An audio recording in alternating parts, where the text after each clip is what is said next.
Good evening, everybody. Welcome to this Monday night edition of Around the Ropes podcast. Now, guys, we have the honor of having somebody who gold around his waist is not out of the realm of possibility because the guy holds many belts right now. He is your current Colossal Championship heavyweight champion. He is your current Virginia Championship, and he holds many other belts. The Greek God himself, the best technical wrestler in all of pro wrestling, the draw for every show, the one, the only Greek Papadon. Papadon, how you doing this evening? I am doing well. That was a whole mouthful you got out there. I'm proud of you. Thank you. Thank you. But it's been a while since you've been back on the show. Well, that's your fault, but I don't blame you. But I know you've been kind of busy, and I want to start off with, before we get to the other stuff you have coming up, I want to go back to last week. You did the NWA show over in Queens. Yes. What was that experience like working under that banner of the legacy with NWA? First and foremost, NWA is in a very good position. It's a great company. Kudos to Billy Corrigan and everyone involved in the management team who are pushing the NWA out as of right now. They're doing a fantastic job. And I'm not just saying that because I was part of it. Honestly, they are offering a great alternative to other companies and what they offer. They offer a traditional, standard, classical pro wrestling, something that's missing from a lot of the presentations that I've seen in the world of sports entertainment and pro wrestling.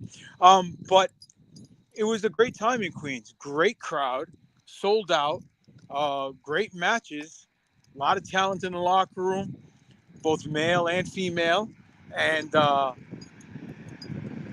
showed up, did what I do best, put on a hell of a match, had the fans hating me like they hate no one else, you know, and had a great match with Steve Pena, the first time we ever danced. And Steve, that night, he fell victim to GGP. Don't feel bad, you know, take a number, get online with everybody else. But I'm going to give you your kudos, kid.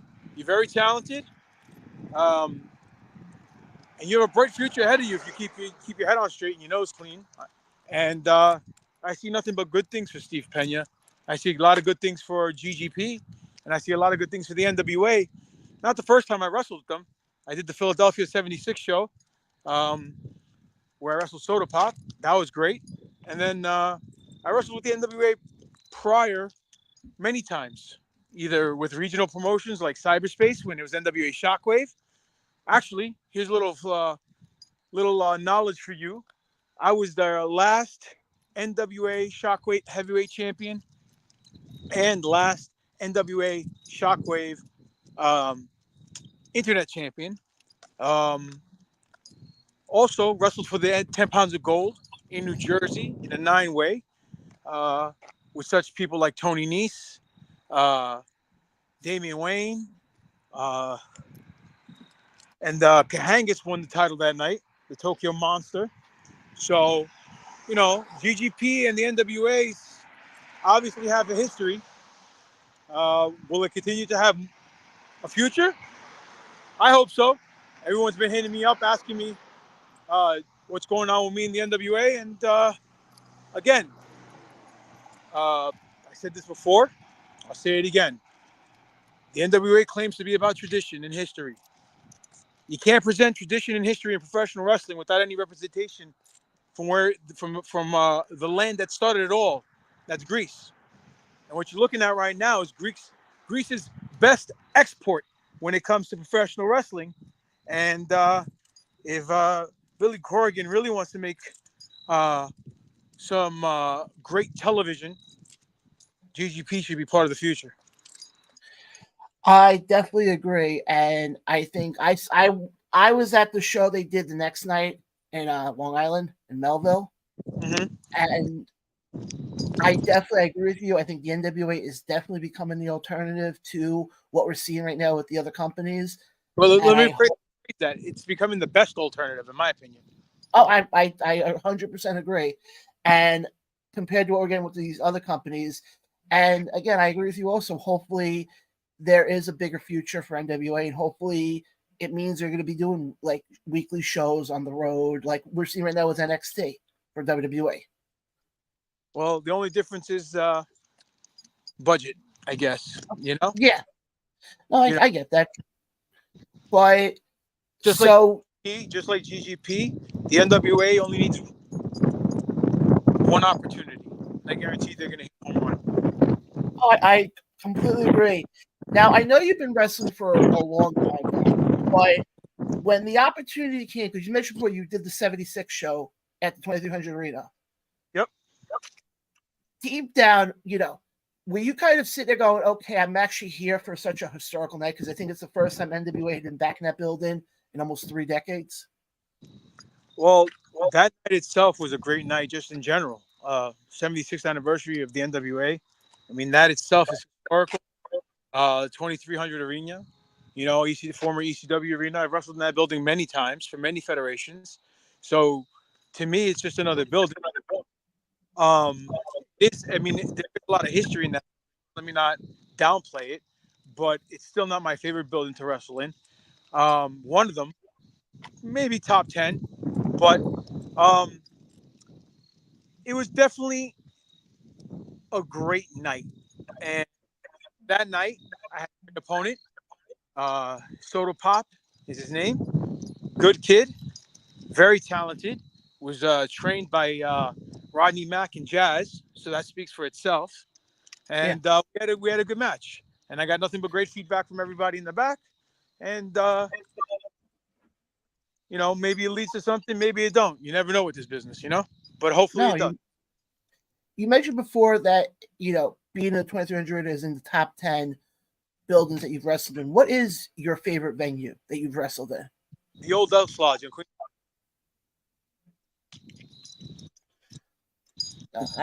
I unfortunately have not. I unfortunately missed that opportunity to ever go into that building. I think now it's a Korean church. Yep. Last I heard. You are correct, sir. But so you got you had the NWA stuff. Now I know you're doing a lot of stuff now with Virginia Championship Wrestling. What's going on with them? I know you said they had something coming up this weekend. I'm the champ.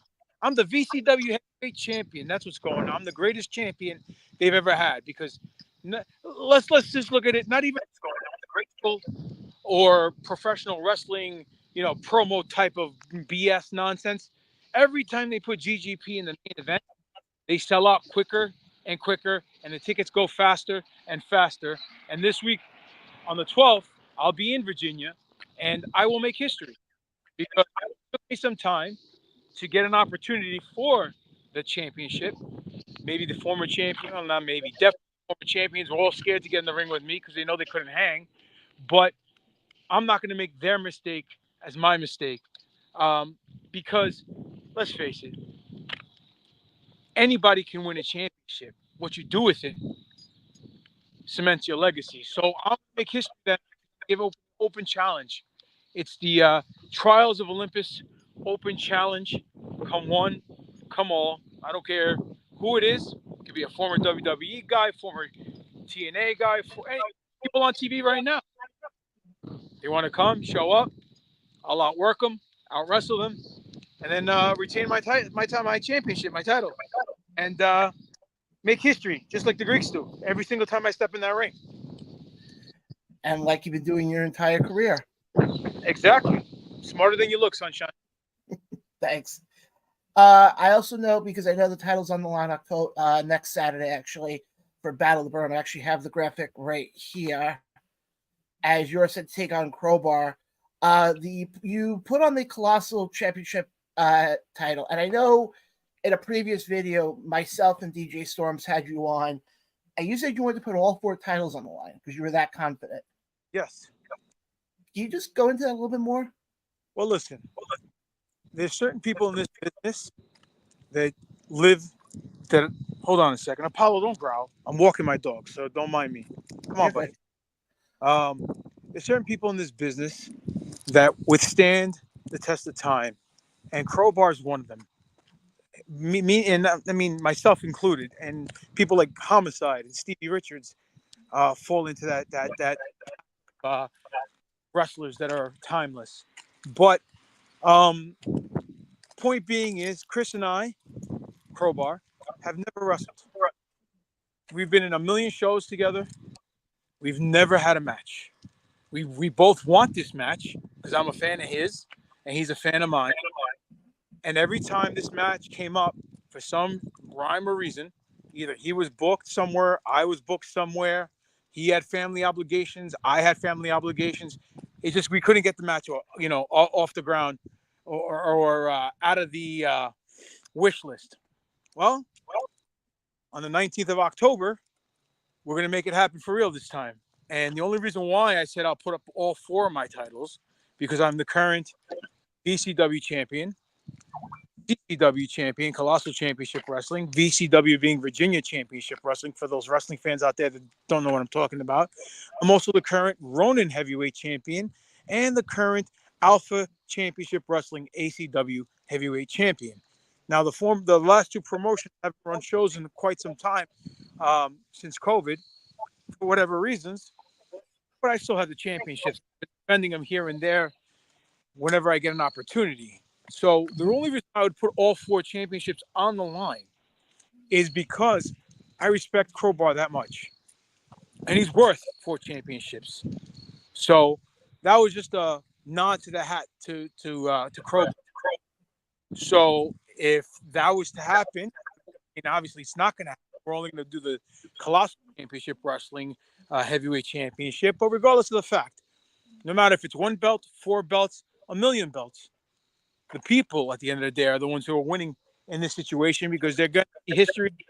First time ever, 2 seasoned veterans who are not wrestlers but are workers, who can work a crowd into a frenzy, tell a story. No need to slap their legs, no need to do stupidity in the ring. All they're going to do is what we're meant to do, and that's wrestle and give the fans their money's worth. And they're going to go home happy, and they're going to go home talking about Crowbar, and more importantly, they're going to go home talking about the reigning and defending and winning champion, GGP. And I'm going to have the honor of being on call for this one, and I seriously cannot wait to call this match. This is actually one of the matches that when the card got put out there and I saw this match, this was the one match that I was like, yeah, I can't believe I'm the one who gets to be the honor to call it. So it's going to be a lot of fun to call it. When the opportunity did come up, and, when everything started getting put together, did you honestly think, being that, Crowbar's been wrestling for a while, you've been wrestling for a while, did you think this is actually ever going to happen? You know what, dude? Being in this business for 25 years, I've heard a lot of no's. And people are like, yo, dude, you've been doing it for 25 years. You're still out talking. You're still out working everybody. Why are you not where you need to be? And I don't have the answer to that question. But the only answer I can give to anybody is this. In life, whether it's wrestling or any other sport or your job or a relationship or family issues, you walk away from the table, you're never going to get the winning hand. So no matter how many times Cobinar and I tried this match to occur and we heard a no, or we couldn't make it happen because it was a no on my end or a no on his end or whatever it may be, guess what? We only need one yes, and we got it. So October 19th, that one yes is going to be the catalyst to spark a monumental matchup of epic proportions. And I'm not just saying that because I'm in it and Crowbar's in it. I'm saying it because it's the truth. Crowbar can outwork the majority of the people in professional wrestling right now. I can outwork the majority of the people in professional wrestling right now. Fact of the matter is, people get to see it in an intimate environment, not a packed out stadium where they can only see it on a jumbotron. They'll be up and close and personal to witness history. So people in their lifetimes, they remember their first kiss. They remember their first date. They remember when they first met their significant other, when their child was born. Epic moments like that in history, right? They remember when their favorite sports franchise wins a championship. Well, they're going to remember this match for many, many, many years to come. It's going to go down. No, and I totally get that. And fans, you're not going to want to miss. I'll put the poster up one more time again. It all goes down October 19th, live from the Elmwood Park Rec Center. All the information is right there. You're not going to want to miss this. But Papa, you kept saying, the term worker. And then you said earlier, you said there's a difference between worker and a wrestler. Yes. For the people who may not know, what is the difference between a worker and a wrestler? Okay. A wrestler is somebody who can just do the moves, aka the majority of the people in the wrestling industry right now. Leg slapping, no psychology, no selling. And I'm knocking down, we're breaking down the fourth wall when I'm this. But you know what? I don't care. Because the fact of the matter is, everyone breaks down the fourth wall. And Yeah. a wrestler is someone who puts on some tights and orchestrates his match from A to Z and does moves for the sake of doing moves, trying to impress his girlfriend, came to watch him, or the fans in attendance, and he lets the fans dictate the pace of the match, meaning the fans become the puppet masters. So the wrestler is actually doing what the fans want, and the fans are basically in charge of the situation or the scenario at hand. And he's working for a "This is awesome" chant or "Fight forever" chant or whatever nonsense chant people want to chant. So he's working for a pop. A worker like Crowbar and myself goes out there, makes an emotional connection, makes moments, give these people memories that last a lifetime through the moments that we create. And we are the puppet masters. We subliminally control the fans and we make them act the way we want them to act without them knowing that we're telling them to act this way. So I'll come out there, and if I want fans to boo me a certain way, I'll get them to boo me. If Crowbar wants the fans to cheer him, he's going to get them to cheer him. And we're going to give him an epic match because let's face it, they want this, I want this, he wants this, everybody wants this. So they're going to get what they want. And at the end of the day, can't do that with a wrestler who just goes out there and slaps his leg and does flippity doo-dahs and doesn't have any psychology, can't tell a story in the ring. A worker makes that emotional connection and works to get over. And what I mean by over, most people don't know what that means. A wrestler, when he's over, can do whatever he or she wants, and the fans will believe it. Case in point, so you people get an understanding of what I'm saying. People's elbow, right? It's an elbow Yeah. drop, no different than any other elbow drop, except it's a little fancier. And because people believe in The Rock, they believe in the elbow drop, and they pop. They believe it as a finish. But there was an elbow drop, let's say, in match 2, and it was just a transition move. Same move, but why is The Rock's elbow drop so special? Because The Rock is over. So that's how it works. Dusty Rhodes, bionic elbow, over. Hulk Hogan, no cell leg drop, over. So when you get to a certain level, Ric Flair's chops. Everyone chops, but no one chops like Ric Flair. It doesn't get the reaction that Ric Flair does. Why? Because Ric Flair's over. He's made that emotional connection with them, and he's worked the crowd into a frenzy every time he steps in the ring. So that's the difference between a wrestler and a worker. So it would almost be like another example for people who are watching. It would almost be like the super kick, for example. What about the super kick? Well, like you can have somebody like Shawn Michaels do the super kick, and everybody believes that it's the finish. But you can have somebody else do a super kick, do regular super kick, and it's just a simple move. Yep, correct. Again, smarter than you look, Sunshine. Good job. Thanks. But and that's a big thing. I think the other thing you can almost use for some of these moves get oversaturated sometimes. Well, it's not even the moves, man. The moves don't mean anything. Moves don't matter in wrestling. What matters in wrestling is making the emotional connection with the people and have them have a moment of disbelief and connect with them and have them believe in you, not the move.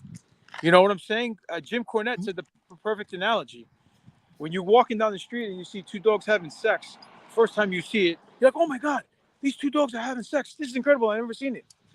10th time you've walked down the same street and you see the same two dogs having sex. It's like, I've seen it. So, point being is you see the same move that you've never seen before. The first time you jump out of your seat, holy cow, that was amazing. 10th time you've seen the same move, it loses its appeal.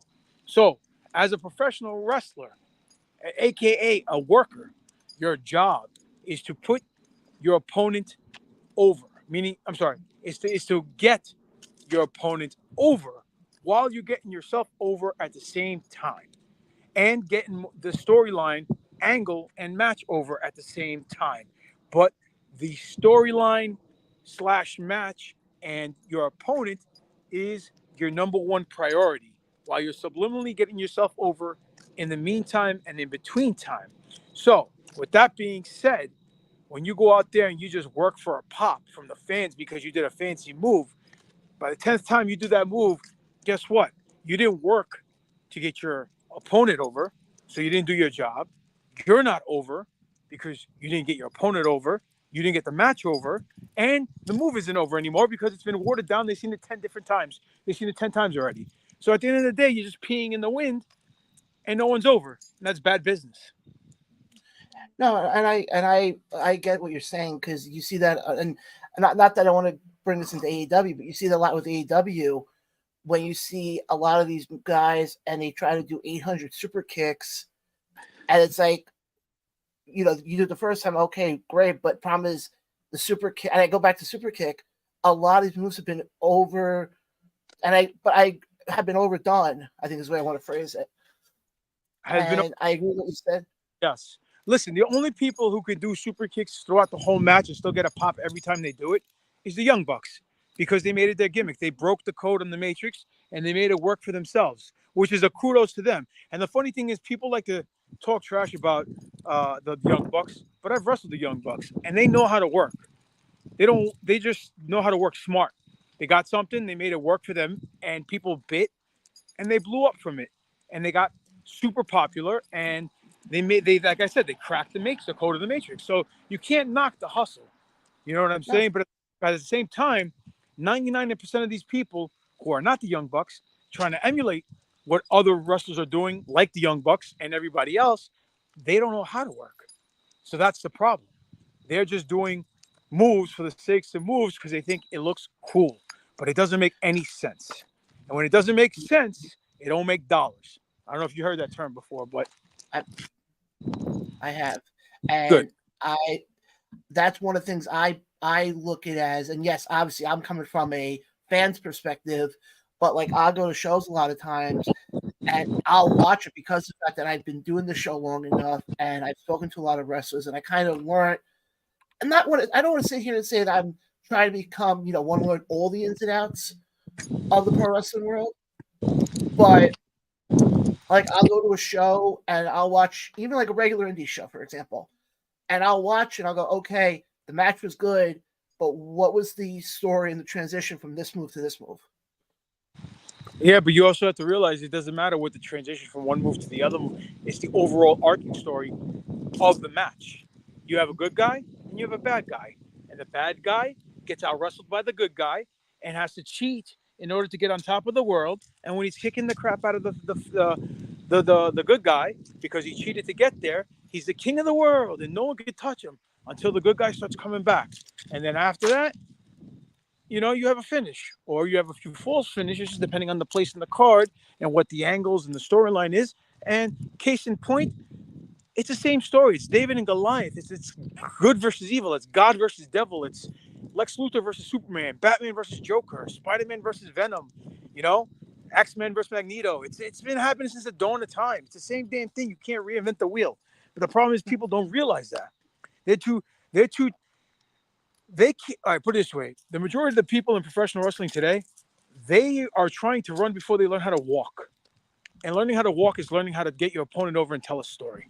And they're too busy worrying about slapping their leg to make a sound so they can pop the fans and not get themselves over. And at the end of the day, you could do a flippity do the, 360 triple Lindy and have the guy kick out at one, and then you could chop him, and the guy sells it like a gunshot, and he's down for 30 seconds. Well, if your chop is so goddamn powerful, why not just chop him the entire match? If your triple Lindy only gets a one count. But people don't think like that. They only care about the move, right? Case in point. So, point I'm trying to make is that people don't know what to do, how to do it, when to do it, or more importantly, why to do it. And those are all fundamental factors that should be taught in reputable wrestling schools since day one. But I digress. I mean, let's face it. In certain states, you don't need a license, and anyone could open up a wrestling school. And then, you know, it is what it is. But now we're going down the rabbit hole a little bit too far. So, I mean, let's get back on track here, because you could have me venting for hours about this, and I don't want to bore the fans, all three of you fans, and I don't want to bore, make the show 7 hours long like a typical Papadon promo. So, okay, I'll go this route then, because I only have one more question. Actually, you mentioned before about your legacy. When it's all said and done, what is the GGP legacy going to be? That is a $1 million question. Now, from a fan's point of view, because let's face it, my legacy when I die, hopefully it's in 100 million years and not anytime soon. I want to go down as being a great father, first and foremost, a great husband. So that's it. That's what I care about the most is my family. But from a fan's point of view, I want them to know that my legacy would be that no one in the building can outwork me when I'm on a card. I'm the hardest worker, smartest worker, and best worker in the room. I want my peers' approval, ones that I respect the most, like let's say a Crowbar. And I also want the fans' approval, even though, I say I really don't care what they think, which I really don't. But let's face fact, if there's no fans, there's no wrestling business. There's no wrestling business. We're just in the ring in tights and oil, doing combat simulation fighting. And that's no fun. You get it? I totally get what you're saying. And as always, Papadon, I always love having you on. Before we let you go, though, what do you have coming up that if the fans, if they're in the area, they can come see you at? All right. Well, like I said, this Saturday, October 12th, I will be in Virginia for Virginia Championship Wrestling, where I will be defending my championship and making history in the Trials of Olympus Open Challenge. On the 19th, I will be wrestling Crowbar for the first time ever, defending my Colossal Championship Wrestling Heavyweight Championship. Greek Savage will be in my corner that night, as well as the owner of CCW will also be coming to the show. So that's on the 19th. In November, let's skip a few weeks. November 23rd, if I retain the championship at the 19th against Crowbar, I will be defending said championship, Colossal Championship Wrestling, at the Colossal Championship Wrestling Show in Queens, New York at the Elks Lodge, where I'll be wrestling Ghost Shadow. And this will actually be our second meeting. We only have had one match, and that was 23 years ago at the Doghouse, 24 years ago at the Doghouse, something like that. So, other than that, we've never danced. So, it's going to be an epic encounter because, in my opinion, Ghost Shadow is very underrated, but he's very talented. And I know he's a luchador. He does all that lucha stuff. But guess what? So can I. I just don't use it because I don't need to use it. And 9 out of 10 times, people who are trying to do lucha on a typical show do it wrong anyway. So why even risk me getting hurt? So, it is what it is. But it's going to be an epic encounter that night because I give Ghost Shadow props. He's a great wrestler, Doghouse alumnus, and he's a real man. Man, see, that's one of the problems. That's one of the problems. We look at wrestling from the 80s, the 90s, the early 2000s. The wrestlers look like men. I mean, nowadays you look at some of these wrestlers and they look like a bunch of soy boys who've never been in a real fight, don't know what it feels like to get punched in the face for real. How are you going to emulate that in the match? If you've never thrown a real punch, you've never been punched. And 9 out of 10 times, they don't even know how to throw a working punch. They know how to slap their leg. And they know how to do a cool flip. They know how to no-sell at the wrong time and sell at the wrong time, yet they're the internet darlings. Go figure. We're like in a bizarro world, you know? So that is that. You know, off the top of my head, those are the dates. You come follow me at Greek God Papadon on social media, Demetrius Papadon on Facebook, and YouTube channels Greek God Papadon and Pro Wrestling T/Greek God Papadon. Or your GGP. As always, Papadon, thank you so much for hopping on. I will look forward to seeing you next Saturday at the Battle of the Borough show. It's going to be an epic encounter, people. So go get your tickets and watch history be made with Crowbar versus GGP, first time ever. Thank you for the opportunity for being on tonight. Sorry, I was walking my dog and wasn't at the desk, so you didn't get a chance to see my McFarlane Spider-Man poster. I know you like that in the background usually, but you do get to see my pretty face a little bit, so you got that going for you, kid. All righty, guys. For Papadon, I'm John. We'll catch you guys next time.